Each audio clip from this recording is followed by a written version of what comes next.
నమస్కారం ఘంటారావానికి స్వాగతం. ముందుగా ప్రధానాంశాలు. పుట్టపర్తిలో ఘనంగా ముగిసిన సత్యసాయి శత జయంతి వేడుకలు. బోధనలతో సేవా మార్గాన్ని బాబా నిర్దేశించారన్న ఉపరాష్ట్రపతి. సకల జనుల సంక్షేమాన్ని సాయిబాబా ఆకాంక్షించారన్న చంద్రబాబు. సేవలు విస్తృతం చేయాల్సిన అవసరం ఉందన్న తెలంగాణ సీఎం.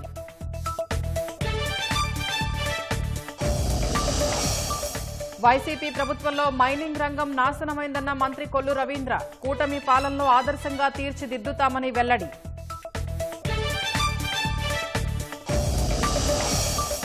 నెల్లూరు మేయర్ శ్రవంతిపై అవిశ్వాస తీర్మానం పెట్టే అవకాశం. మంత్రి నారాయణకు 40 మంది కార్పొరేటర్లు ఫిర్యాదు.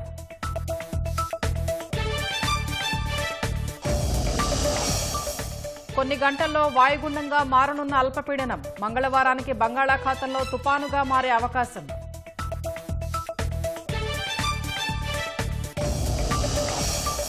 ఐరాస భద్రతా మండలి సంస్కరణల ఎంపిక కాదు, అవసరం.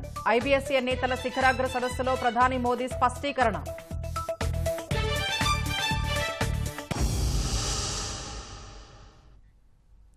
శ్రీ సత్యసాయి ప్రపంచమంతా ప్రేమను పంచారని ఉపరాష్ట్రపతి సిపి రాధాకృష్ణన్ అన్నారు. బోధనల ద్వారా ప్రపంచానికి సేవా మార్గాన్ని నిర్దేశించారని సత్యసాయి శత జయంతి ఉత్సవాల వేదికగా కొనియాడారు. బాబా స్ఫూర్తితో ట్రస్టు ద్వారా లక్షల మందికి విద్య, వైద్యం, తాగునీరు, విపత్తుల వేళ సహాయం వంటి ఎన్నో సేవా కార్యక్రమాలు చేస్తున్నారని తెలుగు రాష్ట్రాల ముఖ్యమంత్రులు చంద్రబాబు, రేవంత్ రెడ్డి ప్రశంసించారు. పుట్టపర్తిలో శ్రీ సత్యసాయి శత జయంతి ఉత్సవాలను ఘనంగా నిర్వహించారు. హిల్వ్యూ స్టేడియంలో జరిగిన శత జయంతి వేడుకలకు ఉపరాష్ట్రపతి సిపి రాధాకృష్ణన్, తెలుగు రాష్ట్రాల ముఖ్యమంత్రులు చంద్రబాబు, రేవంత్ రెడ్డి, మంత్రి లోకేష్, త్రిపుర గవర్నర్ ఇంద్రసేనారెడ్డి, తమిళనాడు మంత్రి శేఖర్ బాబు, ఛత్తీస్గఢ్, మేఘాలయ హైకోర్టు న్యాయమూర్తులు హాజరయ్యారు. భగవాన్ శ్రీ సత్యసాయి సేవా మార్గానికి ప్రతిరూపమన్న ఉపరాష్ట్రపతి రాధాకృష్ణన్ మానవ సేవే మాధవ సేవ అని నమ్మి ఆచరించి చూపారని కొనియాడారు. సత్యసాయి భౌతికంగా లేకపోయినా ఆయన స్థాపించిన ట్రస్టు ద్వారా సేవాదళం 1,00,000 మందికి విద్య, వైద్యం, త్రాగునీరు వంటి ఎన్నో సేవా కార్యక్రమాలు కొనసాగిస్తున్నారని ప్రశంసించారు. The life and legacy of Bhagavan Sri Satya Sai Baba continues to inspire millions and millions across the world because of his great preachings. The great saintly Tamil poet Thiruvalluvar has written, "Anbilar ellam tamakuriyar, anbudayar enbum uriyar pirakku." It says that those who don't have love for others are living only for themselves, while those who have love for others, they live for everyone. And Satya Sai Babaji has preached that great saint's words into practice. Bhagavan Satya Sai Baba dedicated his entire life to the upliftment of humanity, transcending boundaries of caste, religion, class and nationality. Trust continues to uplift communities through drinking water projects, disaster relief efforts and a wide range of humanitarian services that touch the daily lives of the people across the country. We have to do our selfless service for the rest of the society. That is the great preachings of our Bhagavan Sri Satya Sai Baba. We will follow it in our life throughout. సత్యం, ధర్మం, ప్రేమ, శాంతి, అహింసా సిద్ధాంతాలతో శ్రీ సత్యసాయిబాబా నూతన అధ్యాయం లిఖించారని ముఖ్యమంత్రి చంద్రబాబు అన్నారు. సకల జనుల సంక్షేమాన్ని బాబా కాంక్షించారన్న చంద్రబాబు ఆయన స్థాపించిన సంస్థలు మానవాళికి ఎంతో సేవ చేస్తున్నాయని కొనియాడారు. ఒక్క మాటలో చెప్పాలంటే మానవ రూపంలో మనం చూసిన దైవ స్వరూపమే శ్రీ సత్యసాయి. సత్యం, ధర్మం, శాంతి, ప్రేమ, అహింస సిద్ధాంతాలుగా ఒక నూతన అధ్యాయాన్ని ప్రారంభించారు.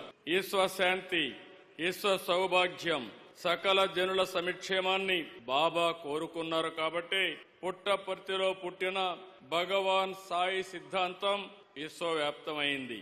ఆయన లేకపోయినా ఆయన నింపిన స్ఫూర్తి ఉంది. బాబా మనోదర్శనం ద్వారా విదేశాల నుంచి సైతం వేలాది భక్తులు తరలివచ్చి సేవలో భాగమయ్యారు. సత్యసాయి ట్రస్ట్ 140 దేశాల్లో 2000 కేంద్రాల్లో విస్తరించింది. సత్యసాయి ఇంటర్నేషనల్ ఆర్గనైజేషన్ 10 జోన్లుగా ప్రపంచ దేశాల్లో సాయి సిద్ధాంతాన్ని, సాయి సేవలను ముందుకు తీసుకెళ్తా ఉంది. ఇంత పెద్ద ఎత్తున సేవలు చేసే ఆర్గనైజేషన్ ఎక్కడా లేదు. బాబా గారు వదిలిపెట్టిపోయినటువంటి ఈ పవిత్రమైన పుణ్య భూమిని ప్రపంచానికి ఒక శక్తివంతమైనటువంటి ప్రాంతంగా తయారు చేయాలంటే స్థానికంగా ఉండే మీ అందరి సహకారం అవసరం. సత్యసాయి సేవలు 140 దేశాల్లో కొనసాగుతున్నాయన్న తెలంగాణ ముఖ్యమంత్రి రేవంత్ రెడ్డి వాటిని మరింత విస్తృతం చేయాల్సిన అవసరం ఉందని వ్యాఖ్యానించారు. తెలంగాణలోనూ సత్యసాయి శతజయంతి వేడుకల్ని అధికారికంగా జరుపుతున్నామని వెల్లడించారు. ప్రభుత్వాలు కూడా కొన్ని సందర్భంలో చేయలేని పనులను బాబా గారు, బాబా ట్రస్ట్ ప్రజలకు సేవలను అందించడం జరిగింది. కరువు కాటకాలతో పునారెల్లుతున్న అనంతపూర్ లాంటి ప్రాంతాలకు ఆనాడు చంద్రబాబు నాయుడు గారు ముఖ్యమంత్రి ఉన్న ప్రభుత్వాలే తాగునీటిని ఏర్పాటు చేయలేని సందర్భంలో బాబా ట్రస్ట్ ద్వారా నా సొంత జిల్లా అయిన పాలమూరులో ప్రజల యొక్క దాహార్తిని తీర్చడమే కాదు, ఈ పుట్టపర్తి ప్రాంతం ఉన్న అనంతపూర్ జిల్లాకు కూడా ప్రత్యేకంగా తాగునీటి వసతులను ఏర్పాటు చేయడమే కాకుండా తమిళనాడు కూడా తాగునీటి సమస్యను పరిష్కరించడానికి బాబా తన సేవలను విస్తృతపరిచి ఈనాడు వారు మనందరి మనసుల్లో దేవుడుగా శాశ్వతమైన స్థానాన్ని ఏర్పాటు చేసుకున్నారు. బాబా సేవలను మరింత విస్తృతంగా ముందుకు తీసుకెళ్లాలి. ఆంధ్రప్రదేశ్ రాష్ట్రంతో పాటు తెలంగాణ రాష్ట్రంలో కూడా రాష్ట్ర ప్రభుత్వం శత జయంతి ఉత్సవాలను అధికారికంగా నిర్వహించే ఆదేశాలను ఇవ్వడం జరిగింది. తెలంగాణ రాష్ట్రంలో బాబా గారి సేవలను విస్తృతం చేయడానికి, వారి ఆలోచనను, వారి విధానాన్ని ప్రజలకు చేరవేయడానికి మా ప్రభుత్వం ఎప్పుడూ సహకరిస్తుంది, సేవా కార్యక్రమాలలో పాల్గొంటుంది. శ్రీ సత్యసాయిబాబా శతజయంతి ఉత్సవాల ముగింపు వేళ వివిధ రాష్ట్రాల కళాకారులు, చిన్నారుల ప్రదర్శనలు ప్రత్యేక ఆకర్షణగా నిలిచాయి.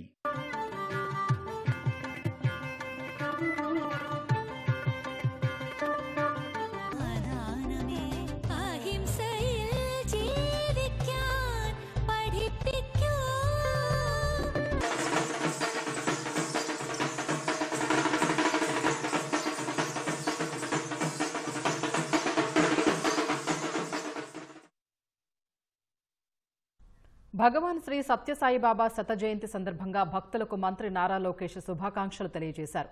ప్రేమతత్వమే మానవత్వం, సమానత్వమే సాయితత్వమని చాటి చెప్పిన భగవాన్ శ్రీ సత్యసాయిబాబా పుట్టిన ఆంధ్రప్రదేశ్ రాష్ట్రంలో తాను పుట్టడం పూర్వజన్మ సుకృతమన్నారు. భగవాన్ శత జయంతి ఉత్సవంలో పాల్గొనడం తన అదృష్టమని లోకేష్ చెప్పారు. విద్య, వైద్య, ప్రజావసరాలు తీరుస్తూ సేవాభావమే దైవత్వమని సత్యసాయి నిరూపించారని కొనియాడారు. పుట్టపర్తి శ్రీ సత్యసాయి శత జయంతిని రాష్ట్ర వ్యాప్తంగా భక్తులు ఘనంగా జరుపుకున్నారు. సత్యసాయి సేవలను స్మరించుకుని నివాళులర్పించారు. సత్యసాయిబాబా సేవాభావాన్ని యువత అలవర్చుకోవాలని కేంద్ర మంత్రి రామ్మోహన్ నాయుడు శ్రీకాకుళంలో పిలుపునిచ్చారు. విజయనగరం కలెక్టరేట్లో జరిగిన శత జయంతోత్సవాల్లో మంత్రి కొండపల్లి శ్రీనివాస్ పాల్గొన్నారు. కేంద్రం నిర్వహించే జల్ జీవన్ మిషన్ కు స్ఫూర్తి సత్యసాయిబాబా అని బీజేపీ రాష్ట్ర అధ్యక్షుడు పీవీఎన్ మాధవ్ విజయవాడలో అన్నారు. విజయవాడ సీతారాంపురంలో శ్రీ సత్యసాయి ట్రస్ట్ ఆధ్వర్యంలో నిర్వహించిన శత జయంతి వేడుకల్లో ఎమ్మెల్యే బోండా ఉమా ముఖ్య అతిథిగా పాల్గొని పేదలకు నిత్యావసర సరుకులు పంపిణీ చేశారు. అనంతపురం కలెక్టరేట్లో జాయింట్ కలెక్టర్ శివనారాయణ శర్మ ఆధ్వర్యంలో శత జయంతి వేడుకలు జరిగాయి. అమలాపురం సత్యసాయి సేవా మందిరంలో జరిగిన కార్యక్రమంలో కలెక్టర్ మహేష్ కుమార్ పాల్గొన్నారు. భగవాన్ శ్రీ సత్యసాయిబాబా గారి తాలూకా మహత్వం, ఆయన తాలూకా శక్తి ఏ రకంగా ఉందో, ఈ రోజు వరకు ఎలా కొనసాగుతుందో మనం అందరం గ్రహించాలి. ఆ శక్తి వెనుక డబ్బు, ఆ శక్తి వెనుక మరొకటో లేదు. ఆ శక్తి వెనుక ఉన్నది శాంతి, ఆ శక్తి వెనుక ఉన్నటువంటిది సేవా మార్గం. అన్ని రంగాల్లో కూడా ఆయన సమాజం శాంతియుతంగా సేవ చేసుకునే భావంతో ముందుకు నడవాలనంటే మనిషి ఏ రకంగా స్ఫూర్తి పొంది ముందుకు నడవాలన్న దానికి ఒక పెద్ద ఉదాహరణగా ఆయన జీవితం కూడా నిలిచింది. ఎన్నో కుటుంబాలు ఈరోజు ఆయన భగవంతుడి కింద భావించి ఆయన ఇచ్చినటువంటి విధి విధానాల్లో వాళ్ళు పాల్గొని వాళ్ళు కూడా ఈరోజు 10 మందికి కూడా మంచిని చేకూరుస్తున్నారు. మరి అలాంటి మహోన్నతమైన వ్యక్తికి ఈరోజు మనం శత జయంతి వేడుకలు చేసుకోవడం అందరూ కూడా అదృష్టంగా భావిస్తున్నాం. ఐక్యరాజ్య సమితి భద్రతా మండలి సంస్కరణలు ఇకపై ఒక ఎంపిక కాదు, అవసరమని ప్రధాని నరేంద్ర మోదీ అన్నారు. జోహానస్బర్గ్లో జరిగిన భారత్, బ్రెజిల్, దక్షిణాఫ్రికా ఐబీఎస్ఏ నేతల శిఖరాగ్ర సమావేశంలో ఆయన పాల్గొన్నారు. ప్రపంచం విచ్ఛిన్నమై విభజనలతో కనిపిస్తున్న ఈ సమయంలో ఐక్యత, సహకారం, మానవత్వం అనే సందేశాన్ని ఐబీఎస్ఏ అందించగలదని మోదీ చెప్పారు. దక్షిణాఫ్రికా అధ్యక్షుడు సిరిల్ రాంఫోసా బ్రెజిల్ అధ్యక్షుడు లూలా డా సిల్వాలకు ఈ సమావేశంలో పలు ప్రతిపాదనలు చేశారు. భారత్, బ్రెజిల్, దక్షిణాఫ్రికా దేశాల మధ్య భద్రతా సహకారాన్ని బలోపేతం చేయడానికి ఎన్ఎస్ఏ స్థాయి సమావేశాన్ని సంస్థాగతీకరించాలని మోదీ ప్రతిపాదించారు. ఉగ్రవాదంపై పోరాటంలో సమన్వయంతో ముందుకు సాగాలని, ఈ అంశంలో ఎలాంటి ద్వంద్వ ప్రమాణాలకు చోటు లేదని చెప్పారు. మానవ కేంద్రీకృత అభివృద్ధిలో సాంకేతికతకు కీలక పాత్ర ఉందని ప్రధాని అన్నారు. 3 దేశాల మధ్య యూపీఐ, కోవిన్ వంటి సాంకేతిక చొరవల్ని పంచుకోవడానికి వీలుగా ఐబీఎస్ఏ డిజిటల్ ఇన్నోవేషన్ అలయన్స్ ను ఏర్పాటు చేయాలని ప్రధాని ప్రతిపాదించారు. రాష్ట్రంలో మైనింగ్ రంగాన్ని దేశానికి ఆదర్శంగా తీర్చిదిద్దుతామని మంత్రి కొల్లు రవీంద్ర అన్నారు. ఒంగోలులో జిల్లా మైనింగ్ కార్యాలయ భవనానికి మంత్రి డోలా శ్రీ బాలవీరాంజనేయ స్వామితో కలిసి ఆయన శంకుస్థాపన చేశారు.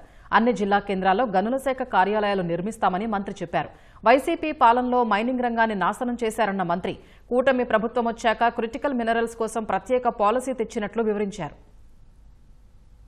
ఏదైతే ఇవాళ ఇసుక గత ప్రభుత్వంలో దోపిడీ చేశారో గౌరవ ముఖ్యమంత్రి గారు ఆదేశాలతో ఫ్రీ శాండ్ పాలసీ ఇవాళ రాష్ట్రంలో అమలు చేస్తున్నాం. ఎక్కడైనా సరే అవైలబిలిటీని బట్టి స్వయంగా వాళ్లే వచ్చి తీసుకెళ్లే కార్యక్రమాన్ని చేస్తున్నాం. నిరంతరం దీన్ని మానిటర్ చేస్తున్నాం. శాండ్ అవైలబిలిటీ లేనటువంటి ప్రాంతాల్లో కూడా అక్కడ పాయింట్స్ పెట్టి ఎక్కడైతే అవైలబిలిటీ ఉంటుందో అక్కడ తీసుకెళ్లి వాళ్ళకి కార్యక్రమాలు చేయడం జరుగుతుంది. విశాఖపట్నం ఏదైతే సమ్మిట్ జరిగిందో రికార్డు స్థాయిలో దాదాపు 13.5 లక్షల కోట్ల రూపాయల ఇన్వెస్ట్మెంట్స్ వచ్చినాయంటే ఇవన్నీ కూడా గ్రౌండింగ్ అయితే దగ్గర 17.5 లక్షల మందికి ఎంప్లాయ్మెంట్ వస్తుంది. అన్ని కూడా రాష్ట్ర ముఖ చిత్రాన్నే మార్చిపోతా ఉన్నాయి.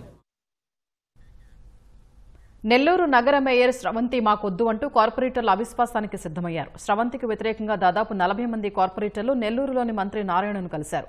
ఈ సమావేశంలో ఎమ్మెల్యే కోటమిరెడ్డి కూడా ఉన్నారు. మేయర్ స్రవంతిపై అవిశ్వాసం ప్రకటిస్తూ 40 మంది కార్పొరేటర్లు సంతకాలు చేశారు. సోమవారం ఉదయం జిల్లా కలెక్టర్కు అవిశ్వాసం తీర్మాన పత్రం అందజేయాలని నిర్ణయించారు. గత ఎన్నికల్లో నెల్లూరు మేయర్ పీఠం వైసీపీ హస్తగతమైంది. 54 మంది కార్పొరేటర్లు వైసీపీ పార్టీకి చెందిన వారి 2024 సార్వత్రిక ఎన్నికలకు ముందు ప్రస్తుత Nellore rural MLA Kotamreddy Sridhar Reddy YCP నుంచి టీడీపీలో చేరడంతో మేయర్తో పాటు వైసీపీ కార్పొరేటర్లు ఆయన వెంట నడిచారు. కూటమి ప్రభుత్వం వచ్చాక నెల్లూరు నగర పరిధిలోని కార్పొరేటర్లు మంత్రి నారాయణ వెంట వచ్చారు. అయితే మారిన రాజకీయాలతో మొత్తం 43 మంది కార్పొరేటర్లు ఈ మేయర్ మాకొద్దంటూ అవిశ్వాసానికి సిద్దమయ్యారు. నెల్లూరు అభివృద్ధికి మేయర్ స్రవంతి, భర్త జయవర్ధన్ దంపతులు అడుగడుగున ఆటంకాలు సృష్టించారని కార్పొరేటర్లు ఆరోపిస్తున్నారు. ఫోర్జరీ సంతకాల కేసులో జైలుకెళ్లి వచ్చిన మేయర్ భర్త జయవర్ధన్ అక్రమాలు పెరిగిపోయాయని మంత్రి నారాయణకు ఫిర్యాదు చేశారు. మేయర్ దంపతుల చేతివాటం వల్ల ఫైళ్లు కదలటం లేదని కార్పొరేటర్లు వాపోయారు. కొత్త మేయర్ కావాలని కోరారు. కార్పొరేటర్ల అభిప్రాయంతో మంత్రి నారాయణ, ఎమ్మెల్యే కోటమిరెడ్డి ఏకీభవించడంతో అవిశ్వాస తీర్మానానికి గ్రీన్ సిగ్నల్ ఇచ్చినట్లు అయింది. అనంతపురం జిల్లా రాప్తాడులో వైసీపీ మాజీ ఎమ్మెల్యే తోపుదుర్తి ప్రకాష్ రెడ్డి సోదరుడి కుమార్తె వివాహానికి జగన్ హాజరయ్యారు. హెలికాప్టర్లో హంపాపురం వద్ద ఉన్న హెలీప్యాడ్ను చేరుకుని అక్కడి నుంచి రోడ్డు మార్గాన పెళ్లి వేడుకకు బయలుదేరారు. పార్టీ జెండాలతో కార్యకర్తలు తరలి రావడంతో జగన్ రోడ్ షో నిర్వహించారు. దీంతో రోడ్డుపై వాహనాల రాకపోకలకు ఇబ్బందులు కలిగాయి. దాదాపు అరగంట పాటు ట్రాఫిక్ కు తీవ్ర అంతరాయం ఏర్పడింది. వాహన చోదకులు, స్థానికులు ఇబ్బంది పడ్డారు. పెళ్లి వేడుకలను ప్రజల్ని పక్కకి తోస్తూ జగన్ సెక్యూరిటీ అత్యుత్సాహం ప్రదర్శించారు. వధూవరుల్ని ఆశీర్వదించిన అనంతరం జగన్ హెలికాప్టర్లో తిరుగు పయనమయ్యారు.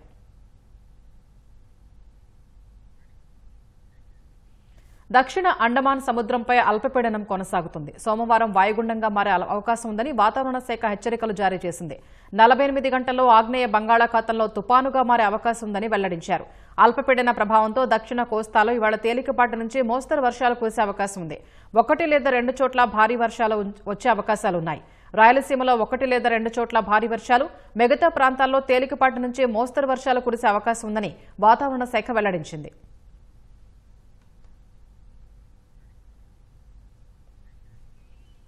అమెరికా వీసా రాలేదనే మనస్తాపంతో గుంటూరు వైద్యురాలు హైదరాబాద్లో ఆత్మహత్య చేసుకున్నారు.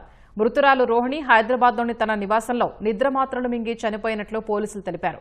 వైద్య విద్యలో స్పెషలైజేషన్ కోసం అమెరికా వెళ్లేందుకు ఆమె ఏడాదిగా ప్రయత్నిస్తున్నట్లు చెప్పారు. ట్రంప్ నిర్ణయంతో J1 వీసా రాకపోవడంతో మనస్తాపానికి గురైందన్నారు. రోహిణి మరణంతో ఆమె కుటుంబ సభ్యులు కన్నీరు మున్నీరుగా విలపించారు. పోలీసులు మృతదేహాన్ని గుంటూరుకు తరలించారు.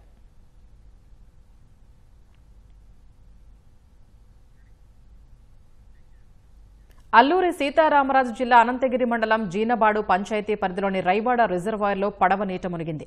ఈ ఘటనలో 3 గల్లంతయ్యారు. మరో యువకుడు స్థానికుల సహాయంతో క్షేమంగా ఒడ్డుకు చేరాడు.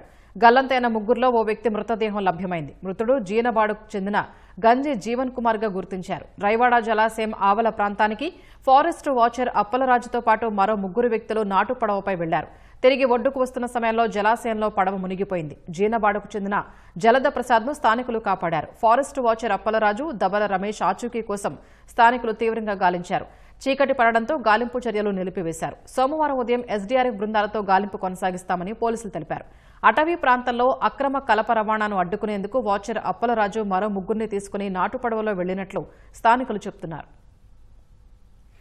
ఒంటిగంటి చేసి ఇతరులు దొరికేసి అప్పలజాన్ని పిలిచేస్తాను. అప్పలజాన్ని పిలిస్తే నేను రానన్నా తీసుకుని సార్. వెళ్ళండి, ఇటు నుంచి వెళ్ళాను, టేకర్ పట్టుకున్నాను సార్. పట్టుకుని అటు నుంచి వచ్చేస్తుంటే ఇటు నుంచి 2 అబ్బాయిలు వచ్చారు సార్. వాళ్ళు గేట్ దాటి వచ్చి వాళ్ళు మాకి బోట్ వస్తానన్నారు, బోట్ మీద వస్తానన్నారు సార్. వాళ్ళు ఎక్కించుకున్నారు సార్. ఎక్కించుకుని అలా వస్తుంటే పేర్లు జీవన్ రమేష్ సార్. అటు నుంచి వస్తుంటే వాళ్ళిద్దరు అటు ఇటు తూగారు సార్. దానివల్ల బోట్లోకి వాటర్ వచ్చేసింది సార్. వాటర్ రావడం వల్ల బోట్ మునిగిపోయింది. నేను గీదుకుని, నాకు ఈత రాదు, ఈదుకుని అలా చివరి బోట్ కనిపించింది, అక్కడ పట్టుకుని ఉండిపోయింది సార్. మా నాన్నగారు వచ్చి అరిస్తే బయటకు వచ్చారు సార్. బోట్ వేసుకుని వచ్చారు సార్. నేను ఎక్కేసాను సార్. మిగతా 3 కనిపించలేదు సార్. జైనపాడు గ్రామం, జైనపాడు రేవు వద్ద నుంచి జైనపాడు గ్రామానికి చెందిన ఫారెస్ట్ ప్రొటెక్ట్ వాచర్ గాలి అప్పలరాజు జాలాడ ప్రసాద్ అనే అబ్బాయిని తీసుకొని ఒక బోటు మీద వుడ్ ఏదో ఇల్లీగల్గా ట్రాన్స్పోర్ట్ అవుతుంది, దాన్ని పట్టుకోవడం కోసం వెళ్తున్నట్లు వెళ్ళారని, వారికి అటువైపు నుంచి 2 వ్యక్తులు గంజాయి జీవన్, దేవర రమేష్ కూడా వచ్చి వారు కూడా వీళ్ళు పడవ ఎక్కి రిటర్న్ అక్కడి నుంచి బయలుదేరి ఇక్కడికి వచ్చారు. మరలా జైనబాడు రేవు వైపు వస్తుండగా పడవలో బ్యాలెన్స్ కుదరక పడవలోకి వాటర్ వచ్చేసింది. పడవలోని వాటర్ వచ్చిన తర్వాత పడవ మునిగిపోవడం వలన అందులో 4 కూడా మునిగిపోవడం జరిగింది. అప్పుడు జాలాద ప్రసాద్ అనే వ్యక్తి పడవను పట్టుకుని ఉండిపోవడం వలన రెస్క్యూ అవ్వగలిగారు. గట్టిగా అరిస్తే ఒడ్డున ఉండే వాళ్ళ నాన్నగారు, వాళ్ళ పెద్దమ్మ అక్కడ ఏదో పొలం పనులు చేస్తూ ఉంటే విని వేరే పడవ మీద వెళ్ళి అతను రక్షించడం జరిగింది. అదే క్రమంలో అక్కడే వలలో చిక్కుకొని చనిపోయినటువంటి గంజాయి జీవన్ డెడ్ బాడీని కూడా తీసుకొని రావడం జరిగింది.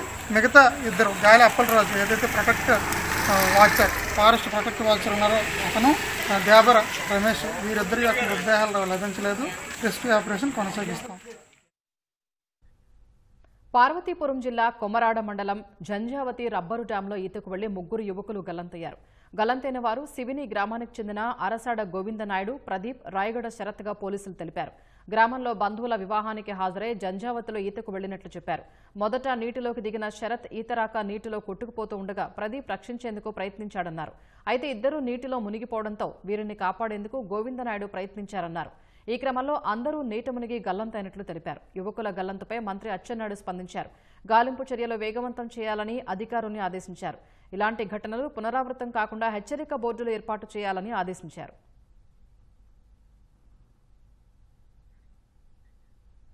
శ్రీకాకుళం జిల్లా కోటబొమ్మాళి జాతీయ రహదారిపై ఎత్తురాళ్లపాడు వద్ద వేకువజామున జరిగిన రోడ్డు ప్రమాదంలో 4 మృతి చెందారు.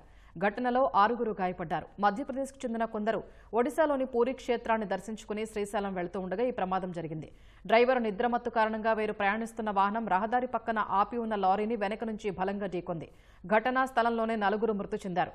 మృతులు బోరోసింగ్ పవర్, విజయ్ సింగ్ తోమర్, ఉషీర్ సింగ్, సంతోషిబాయిగా గుర్తించారు. మృతదేహాల్ని కోటబొమ్మాళి ఆసుపత్రి మార్చురీకి తరలించారు. క్షతగాత్రుల్ని నరసన్నపేట ప్రభుత్వాసుపత్రికి తరలించి చికిత్స అందిస్తున్నారు. పల్నాడు జిల్లా రెంటచింతల మండలం పాలువాయి జంక్షన్లో బయోడీజిల్ బంకులో అగ్ని ప్రమాదం జరిగింది. ఈ దుర్ఘటనలో రషీద్ అనే వ్యక్తి మృతి చెందారు. బయోడీజిల్ బంకులో డీజిల్ నింపుతున్న సమయంలో విద్యుత్ షాక్ తగిలి బయో ట్యాంకు పేలి ప్రమాదం సంభవించింది. ఒక్కసారిగా మంటలు ఎగిసిపడ్డాయి. డీజిల్ బంక్లో ఉన్న రషీద్ అక్కడికక్కడే చనిపోయారు. డీజిల్ నింపుతున్న డ్రైవర్కు స్వల్ప గాయాలయ్యాయి. మాచర్ల ఆసుపత్రికి అతన్ని హుటాహుటిన తరలించారు. ఫైర్ సిబ్బంది మంటల్ని ఆర్పేందుకు ప్రయత్నిస్తున్నారు. ఘటనాస్థలికి చేరుకున్న పోలీసులు ప్రమాదంపై విచారణ చేపట్టారు.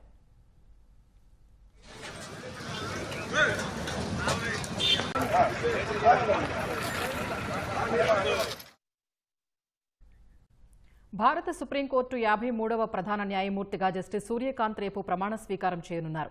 పదవీ విరమణ చేయనున్న ప్రస్తుత సీజేఐ జస్టిస్ గవాయ్ స్థానంలో ఆయన బాధ్యతలు చేపడతారు. 2027 ఫిబ్రవరి 9వ తేదీ వరకు జస్టిస్ సూర్యకాంత్ సీజేఐగా కొనసాగుతారు. సుప్రీంకోర్టు ప్రధాన న్యాయమూర్తిగా బాధ్యతలు చేపట్టబోతున్న తొలి హర్యానా వాసిగా జస్టిస్ సూర్యకాంత్ రికార్డు సృష్టించబోతున్నారు. 2004 జనవరి 9న పంజాబ్ హర్యానా హైకోర్టు న్యాయమూర్తిగా నియమితులయ్యేంత వరకు హర్యానా అడ్వకేట్ జనరల్గా జస్టిస్ సూర్యకాంత్ పనిచేశారు. 2018 అక్టోబర్ 5న హిమాచల్ ప్రదేశ్ హైకోర్టు ప్రధాన న్యాయమూర్తిగా, 2019 మే 24వ తేదీన సుప్రీంకోర్టు న్యాయమూర్తిగా పదోన్నతి పొందారు. 2 దశాబ్దాలుగా వివిధ ధర్మాసనాల్లో పనిచేసిన జస్టిస్ సూర్యకాంత్ పలు కీలక తీర్పుల్లో భాగస్వామిగా ఉన్నారు. ఆర్టికల్ 370 రద్దుపై తీర్పు ఇచ్చిన ధర్మాసనంలో ఆయన ఉన్నారు. దీంతో పాటు వాక్ స్వాతంత్ర్యం, అవినీతి, బీహార్ ఓటర్ల జాబితా, పర్యావరణం, లింగ సమానత్వం, పౌరసత్వ హక్కులు వంటి అంశాల్లో ఆయన కీలక తీర్పుల్ని వెలువరించారు.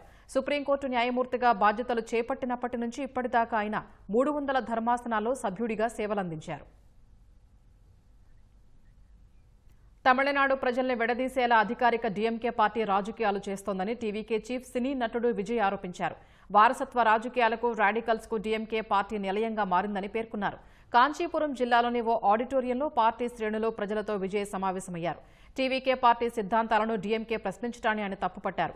బలమైన భావజాలాలు, పునాదులతో టీవీకే పార్టీని స్థాపించినట్లు తెలిపారు. సమానత్వం కోసం తాము కృషి చేస్తామని వెల్లడించారు.